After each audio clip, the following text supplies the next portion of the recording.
भारत के राजनीतिक गलियारे में इन दिनों हिंदू राष्ट्र को लेकर खूब विवाद हो रहा है। दरअसल भारत में हिंदू काफ़ी बड़ी संख्या में रहते हैं और सनातन धर्म से जुड़े ज़्यादातर कहानियां भारत से ही हैं। इसके अलावा हिंदू धर्म का भारत में काफ़ी प्रचार प्रसार भी है। अक्सर लोगों को ये कहते हुए सुना जाता है कि भारत ही ऐसा देश है जहाँ की आबादी में हिंदुओं की संख्या सबसे ज़्यादा है। लेकिन क्या ये सच है? बिल्कुल भी नहीं। भारत के अलावा दुनिया में एक और ऐसा देश है जहाँ की जनसंख्या में हिंदुओं का प्रतिशत भारत से ज़्यादा है। भले ही उस देश में हिंदुओं की संख्या कम है, लेकिन वहाँ की जनसंख्या में हिंदुओं का प्रतिशत भारत से कहीं ज़्यादा है। तो चलिए जानते हैं कि आखिर भारत से आगे हिंदुओं के जनसंख्या प्रतिशत में कौन है और उस देश का नाम क्या है। भारत की जनसंख्या में बहुत बड़ा वर्ग हिंदू धर्म को मानने वाले लोग हैं, लेकिन भारत की आबादी में हिंदू का जो प्रतिशत है वो 80% से भी कम है।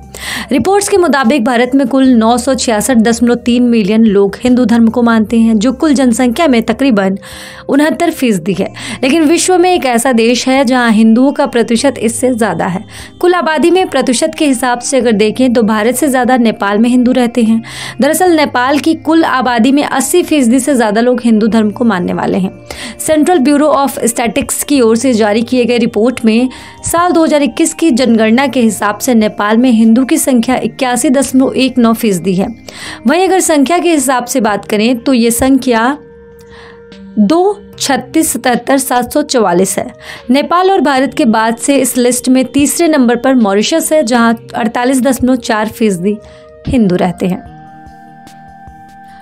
दरअसल भारत की कई ऐसी बातें हैं जो पूरी दुनिया को इसके प्रति आकर्षित करती हैं। चलिए कुछ बातों का जिक्र करते हैं।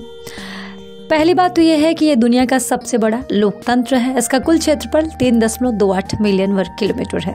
संयुक्त राष्ट्र के अनुमान के मुताबिक देश में दुनिया की 18% आबादी रहती है। भारत दुनिया में सबसे अधिक आबादी वाले लोकतंत्र के रूप में प्रसिद्ध है। यहाँ पर सबसे ज़्यादा भाषाओं की संख्या है। भारत में 22 आधिकारिक भाषाएं हैं। भारतीय संविधान की 8वीं अनुसूची आधिकारिक भाषाओं को सूचीबद्ध करती है। इसमें मूल रूप से 14 भाषाएं शामिल थी। 1967 में इसमें 21वें संशोधन के बाद सिंधी भाषा को जोड़ा गया। 1992 में 71वें संशोधन द्वारा कोंकणी, मैतेई, नेपाली भाषाओं को शामिल किया गया। उसके बाद से संशोधन होते रहे और भाषाओं को जोड़ा जाता रहा। तीसरी है यहाँ पर शतरंज का आविष्कार। चौथी है योग की उत्पत्ति और भारत में है सबसे ज्यादा बाघ।